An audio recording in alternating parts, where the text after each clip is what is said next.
Welcome to the Fantasy Football Forge. My name is Steve, and today's video is going to be on either the over or under ranked running backs from the 2022 season, kind of looking forward as well as looking back simultaneously thanks to the equalized value system. I will be replaying the same introduction in the beginning of both of the running backs videos for this series, so feel free to skip ahead if you already know what's about to be said, because shortly, I will be covering the entire position and how they ranked via the equalized values in tiers, and then I will start the countdown of the under/overvalued running backs, depending on which video this is. This list is determined by the difference between the EV, my equalized value, rankings compared to the rankings using the average fantasy points per week over the first 17 weeks of the season. I also did the top 48 running backs via both the average fantasy points per week score as well as via the overall score on the season, which is why we got 52 players all in all in this list. You can also find this up on the website, www.theFFforge.com. There's a link down in the description. If it's not up there yet, it will be soon enough. And sorry about that, but I'm waiting until each of the videos for each of the positions gets out before I put them up. If you're not sure exactly what you are looking at on the screen, it might be good to go to, there should be a little, card or whatever at the top right-hand corner of the screen, which would have bring you to the wide receivers, overvalued wide receivers video, which has an in-depth explanation of the equalized value system. If you don't want to just take my word for it, that explains it a little bit further. I do have this list ordered in order of the equalized value in the top to bottom, and over on the right hand side you can see what they would be ranked via the average fantasy points per week ranking, and this colored system, just one column over to the left here, also shows that and shows the actual average fantasy points per week scored.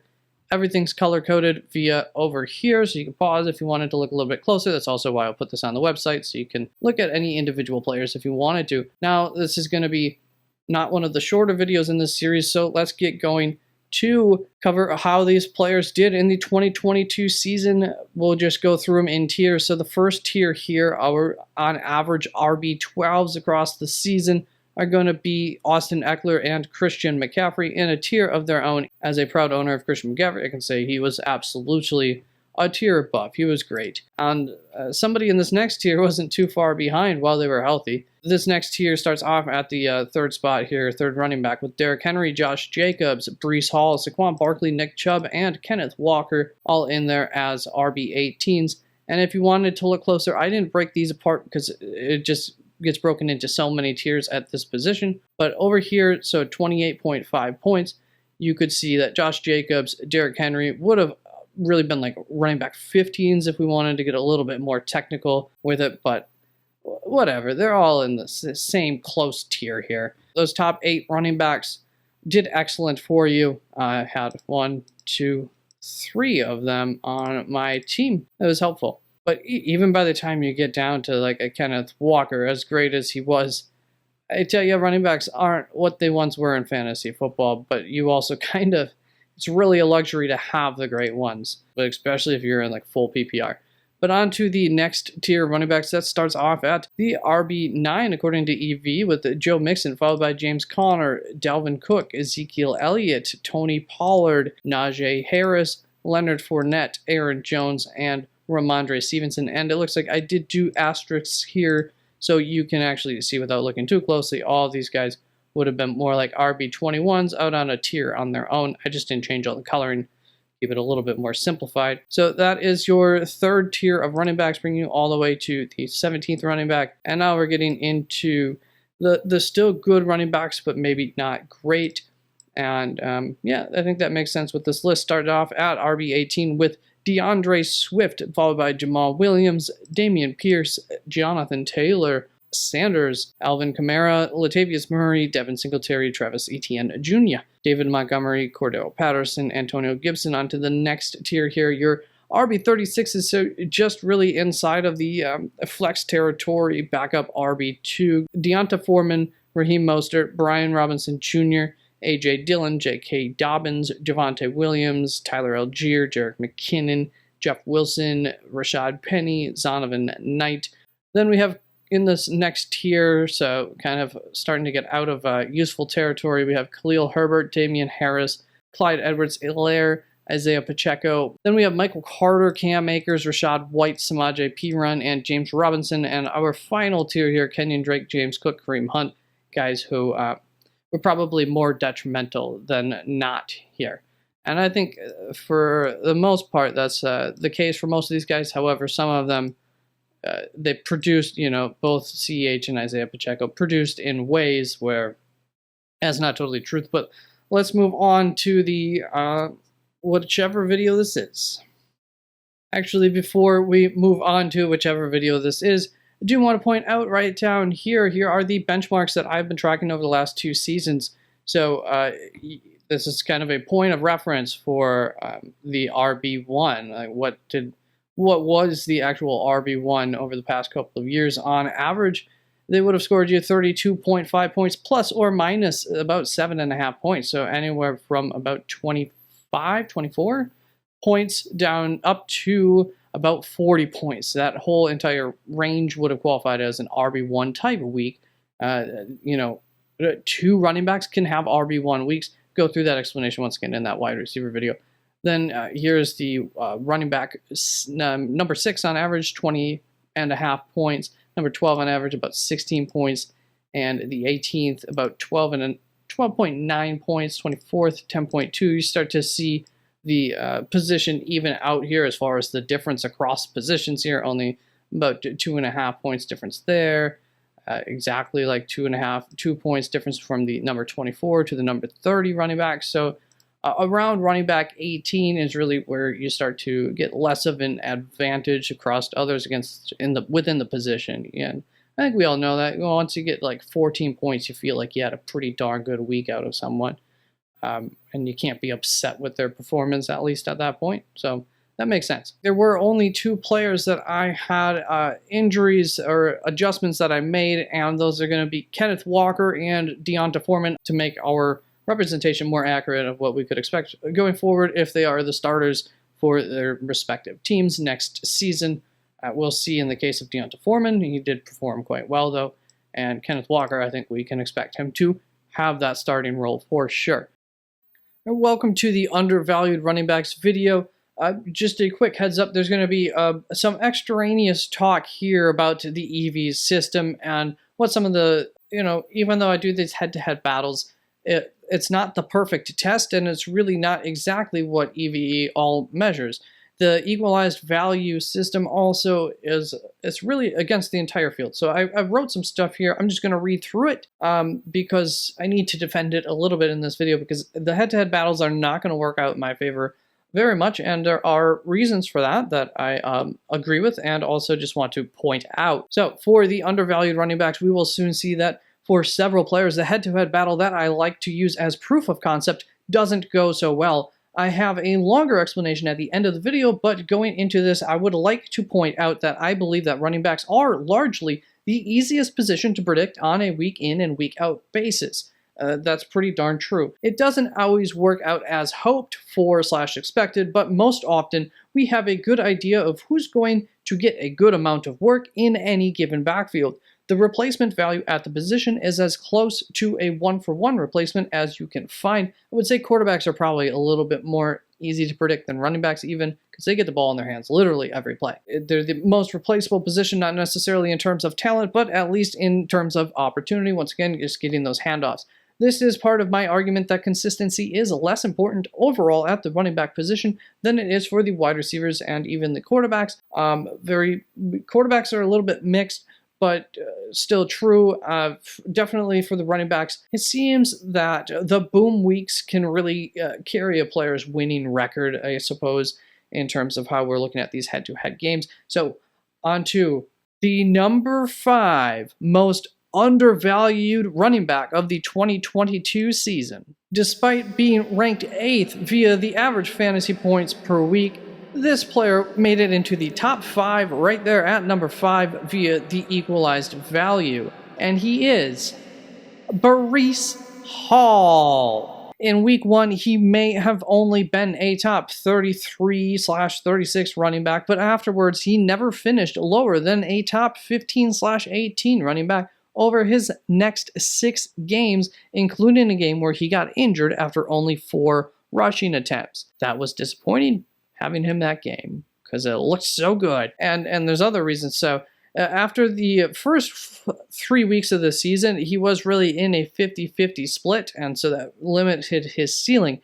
And it ultimately took until after week 6, due to a blow-up game in week 5, for him to truly get a lion's share of the backfield. That means that he was a top 5 running back with only 1 week of truly being the bell cow back of this team. That's incredible to me. It's elite. So we already knew that. I just hope, just kind of want to reinforce the idea that he truly is elite, and don't let anyone convince you that he's top 5 or top 10 elite, because the dude is top shelf, bottle service elite, top 5, top 1 potential stud. Hopefully he gets healthy sooner than later. Which brings us to the number 4 most undervalued running back of the 2022 season. According to the average fantasy points per week in his short stint as a starter this season, he was ranked 42nd. However, the EV boosted him up to being ranked 35th overall. And that player is Javonte Williams.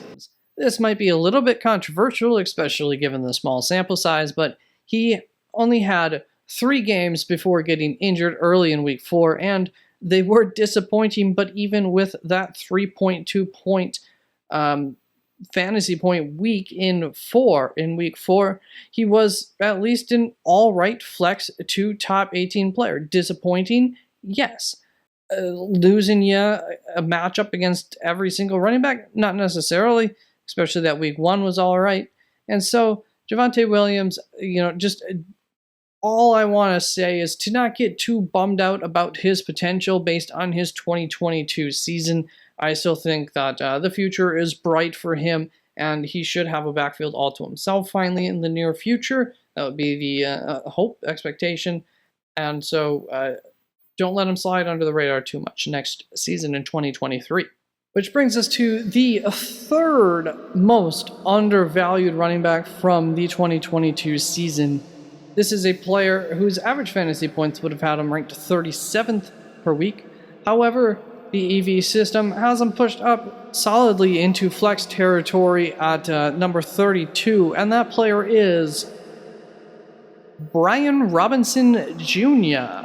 Right off the bat, I was a B-Rob owner myself, and I did not have a good experience with him because I was pretty set at running back all season long. However, there were 2 weeks where I needed him, and both were down the stretch. Look at that.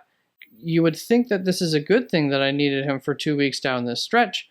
Well, unfortunately, those 2 weeks were week 11 here and week 16, I think. From weeks 10 through 17, he had 5 really solid games, 2 not so solid games. A top 3 to 6 week, 9 to 12 week, 15/18 week, 21/24 week, and a 27/30 week. And so when we compare Brian Robinson versus A.J. Dillon, Tyler Algier, and Jerick McKinnon, we would find that he has a head-to-head record of 14 wins and 21 losses. Not a great head-to-head record for proof of purchase here, proof of theory craft, whatever you want to say, but B-Rob really didn't get a shot at some pretty bad outputs over those first 4 weeks, compared to facing up against these guys during the final 4 weeks, really the final 3 weeks here. You can see quite the difference in the output of those players where B-Rob wasn't playing at all, and where B-Rob did okay 2 of those weeks here at least, but just came up against some really stiff competition down the stretch. And so that really just threw the sampling off here for the head-to-head record. It happens. Sometimes it's just bad luck.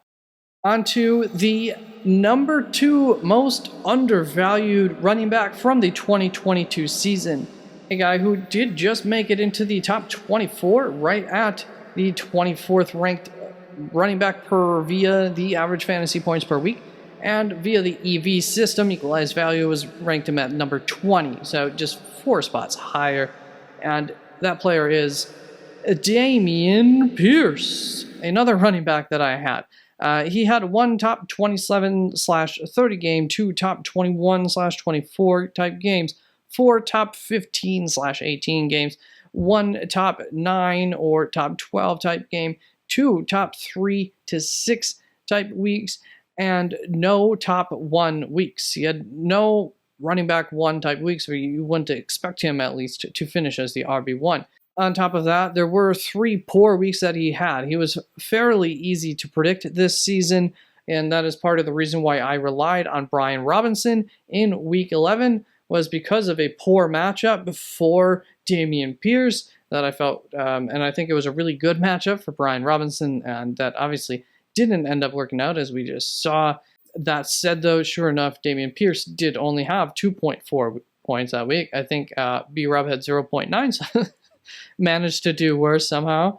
But that happens. All in all, Dameon Pierce, I felt pretty good with him. I enjoyed what I got from him this season. And so when we pit him up against some pretty good talent here, Jonathan Taylor, Miles Sanders, Alvin Kamara, and Deonta Foreman. Once again, remember, Deonta Foreman adjusted to remove all those games prior to when he became the starter there in Week 7. And we would find that his head-to-head record was 16-23. This is going to be another case where I have to point out some things here about how he almost surely would have gone 6-3-1 over those final 3 weeks. 1, 2, 3, 4, 5, 6 wins that he almost surely would have gotten most weeks out of the season here. And 3 almost surely losses here. 11.4 there is kind of a in-betweener. Really, he would have beat it probably about half of his weeks. And then this 8.5, we'll just call it a tie, so 6-3-1 or so, maybe even better than that down the stretch, which really obviously would have helped his head-to-head record, and but it was not the case. And in his best 2 weeks, he only had 4 matchups and only picked up 2 wins there.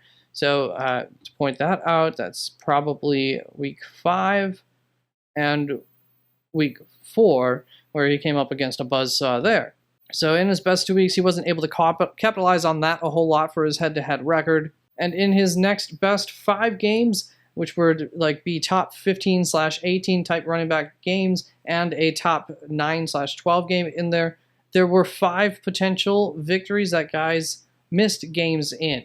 Whereas his poorest 3 performances, he faced everyone except for 1 week, he didn't face one person during that stretch, or in those games. So for a total of 10 losses there in those poor games.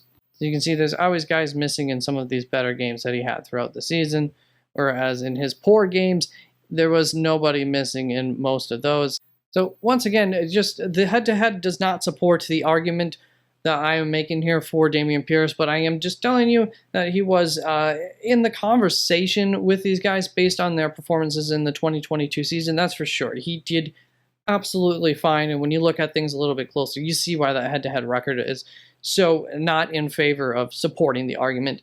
Now let's move on to some honorable mentions for this position for the undervalued running backs. Quite a few of them here. Damian Harris, Zonovan Knight, Devin Singletary, DeAndre Swift, Ezekiel Elliott. Just looking forward into 2023 as far as Zeke goes. It's going to be tough for him to keep up with his touchdown rate from this season, so don't expect him to continue. I wouldn't be too excited about him next season. Then we have Isaiah Pacheco on this list, Michael Carter, Antonio Gibson, and Latavius Murray, all good honorable mentions that I think make sense just off of the top of the head. Which brings us to the number 1 most undervalued running back from the 2022 season. And according to the average fantasy points per week, he would have been ranked 22nd. Did I get this right? Yes. And according to EV, however, he was almost a top 12 running back, number 14th.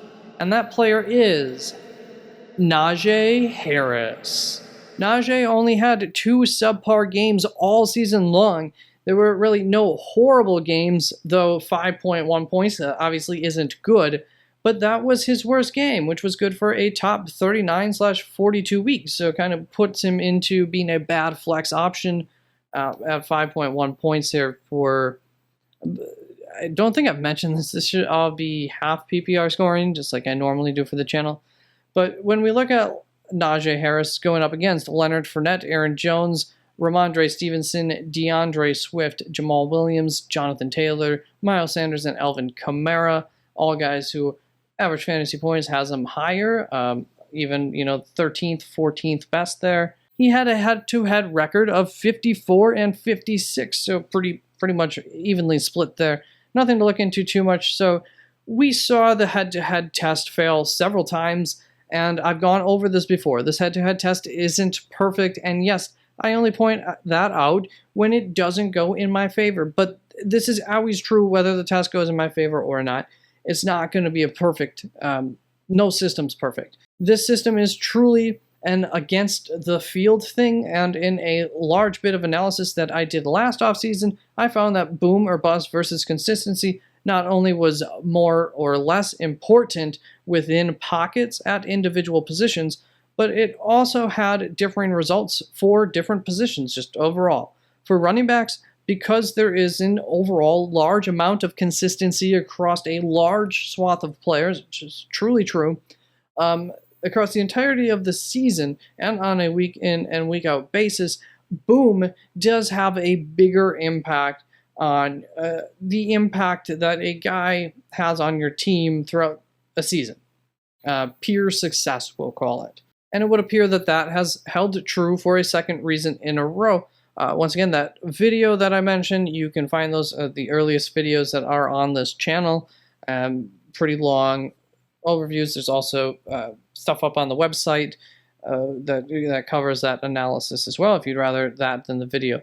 Najee may not have been winning you more games against these guys, a talented group of top 20 guys, may I add, but very often his losses were mitigated by having a decent week himself. Additionally, he lost to lower rank guys less often than, at a quick glance, all of these guys. They all had lower floors more often than Najee Harris. All that to say that Najee may have had the lowest fantasy points per game of this bunch, but he hung in there.